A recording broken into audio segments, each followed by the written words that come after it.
அந்த நாள் எல்லாம் டீ கிடையாது, ஒன்றுமே கிடையாது. பொதுவாக போடுறதும் கிடையாது, தர்றதும் கிடையாது. அப்போ கொஞ்சம் கூட ஓத்துறோம். ஏன்னா நீங்கள் எல்லாம் ஒரு ஊழியக்காரனா, ஒரு பிள்ளை பெத்த பிள்ளையை பார்க்க விடாத கொடூரமாக இருக்கிறார். கர்த்தருக்கு பேர் கொடூரமுடையவர். அவர் வாசலை திறந்தாதான் நான் திறக்க முடியும். அவர் அடைச்சா நானும் அடைச்சிடுவேன். கடைசியில் சகோதரி வந்தா, எத்தனை பொருத்தனாலும் வாண்டி தரலாம். போய் ஒன்று ஜெபிச்சணும். ஆஸ்பத்திரிக்கு போய் கேளு, பெத்து கிடக்கிறாளா, ஒன்றை பத்தாளா ரெண்டா பத்தாளான்னு பதில் சொன்னாதான் பதில். இல்லைன்னா இருக்கிறதும் போயிடும்.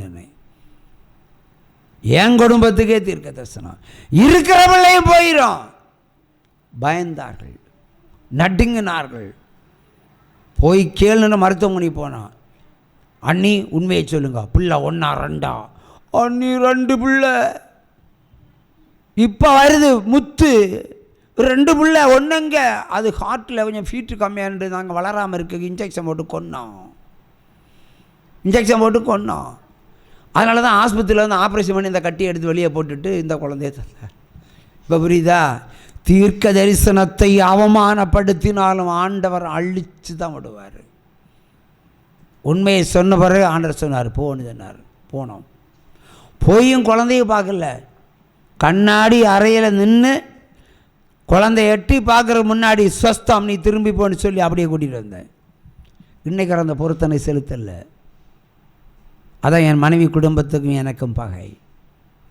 கர்த்தருக்கு சொன்னால் செஞ்சு முடிக்கணும்.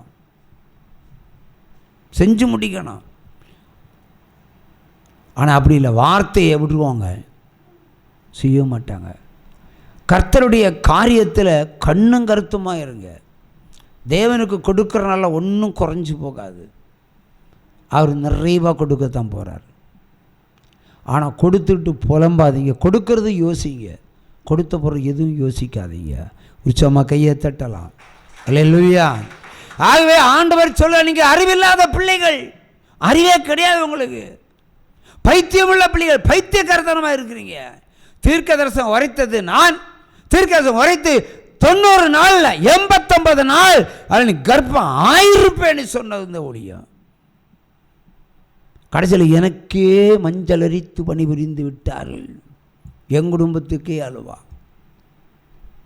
இந்த பொருத்தனை என்ன வாங்கி தரப்போகிறேன்? நேற்றையும் போய் விருந்து சாப்பிட்டுட்டு வந்திருக்கா. கர்த்தர் விலைக்கு வச்ச இடத்துக்கு போகக்கூடாதுன்னு சொன்னால் அங்கே தான் போவா. அவ எப்போவுமே தேவனோடு இருங்க, தேவனுடைய காரியங்களை ஜாக்கிரதையாக இருங்க. சுவிசேஷம் விதைக்கிறதுனால தப்பொன்றும் கிடையாது, அதுக்கட்ட நன்மைகள் உங்களுக்கு உண்டாகும். கர்த்தர் இந்த ஊழியத்தில் ஒரு வாக்குத்தத்தம் கொடுத்துருந்தா அவர் செம்மையாக செஞ்சு முடிக்கிற தேவன். எளிமையில் இல்லைங்க. ஹல்லேலூயா. அவர் செம்மையாய் செஞ்சு முடிக்கிற தேவன். இந்த தெய்வம் நம்ம தெய்வம், நல்ல தெய்வம், மரணவரி அந்த நடத்திடுவார். இந்த தெய்வம் நம்ம தெய்வம், நல்ல தெய்வம்.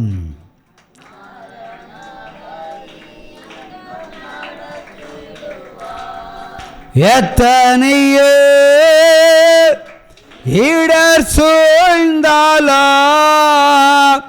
அத்தனையோ தங்க பலன் தருவார். அந்தி சந்தி ஒரு இச்சையின் ஆவி இயேசு கிறிஸ்து நாமத்தில் பிடித்து கட்டு. அக்கினியில் போடுகிறேன் கைத்தாளம். கர்த்தருக்கு பொல்லாத ஆவியை சபிக்கிறேன். பொல்லாத ஆவிகளை எரித்து போடுகிறேன். விடுதலை உண்டாகட்டும். உங்களுக்கு சுகமும் சமாதானமும் சந்தோஷமும் பரிபூரணமும் பெருமகிழ்ச்சியும் தடைகளாய் இருக்கிற எல்லாவற்றையும் மாற்றி நீர் ஆசீர்வதிப்பதற்காய் நன்றி செலுத்துகிறேன். ஆமென்.